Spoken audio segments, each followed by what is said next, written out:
And for further analysis, joining us from Ramallah is Ashraf Okeh, researcher in international relations. And welcome, sir. Let me ask you first, sir, how do you assess the latest ceasefire talks, especially Netanyahu's stated openness to ending the war, but only under strict conditions, according to him?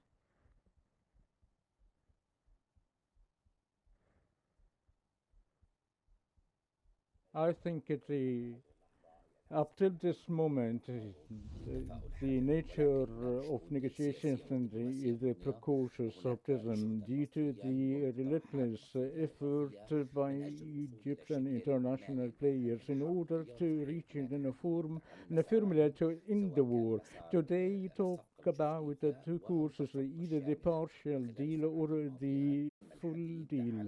During the past hour, the talk was about a comprehensive proposal in reaching to end the war in Gaza Strip.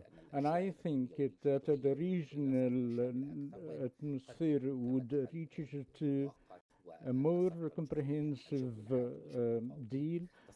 So the Israeli statements have a very internal Israeli goals. Netanyahu wants to prolong this period in order to end in reaching to the half-term elections of the Qnews, as Israelis are experiencing pressures by the US and within Israel in light of the intensifying the military operation that did not achieve in the mid-range and long-range objectives. So the visibility of the military operation did not achieve its goals in light of the nature of contradictions and the internal disagreement within Israel. Its main goal is to serve the far right wing, and it's a coalition. And I think the negotiation course will be achieved within hours. But Netanyahu is searching for a victory, so all the ambivalent statements from his political office says that the military pressure only the solution, that pressure Hamas achieving victory, and looking for a shape or an image of victory within Israel through such ambivalent statements.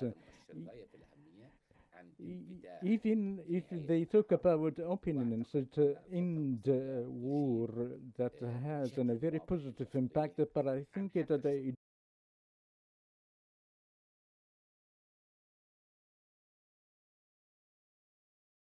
and regionally, and even the position of Hamas is linked to the comprehensive Egyptian proposal, and I think the plan proposed by President Hamas is going to form the Hamas president by handing over the authority to the Palestinian Authority and to abandon the Palestinian demand that Israel has nothing to do with such a direction. All this is just a form of a political maneuvering and to empower Netanyahu in order to reach the upcoming elections. Mr. Ashraf, let me ask you, Netanyahu insists that any deal must include the disarmament of Gaza.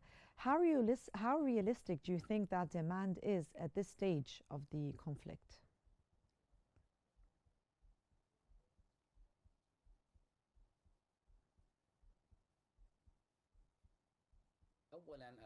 Firstly, the military stage isn't necessarily form a pressure on the path of negotiation, as Hamas did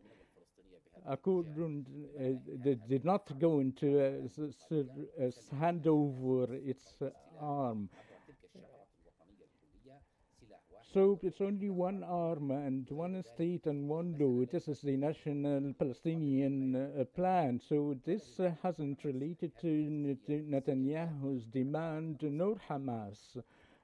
I think that the full regional perspective is how to deal with the future of the Palestinian cause and the collective political courses, a way of having this matter in a very deadlock.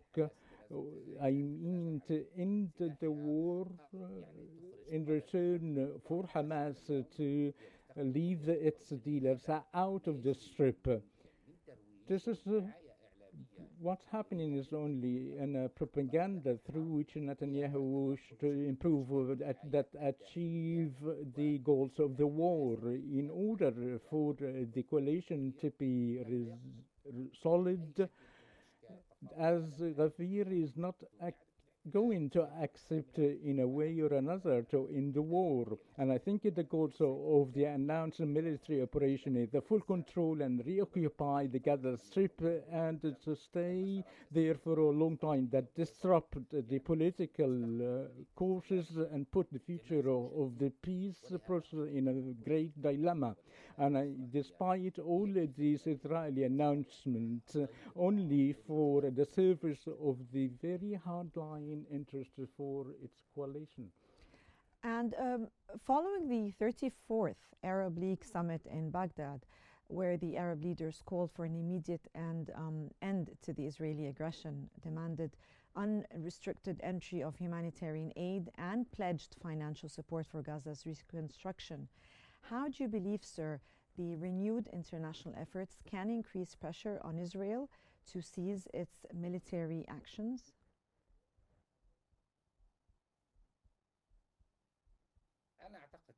I think yes. The Egyptian effort through the following the Arab summit that took place in Baghdad, along with the presence of the Egyptian president, which is an evidence of the joint Arab work and its ability through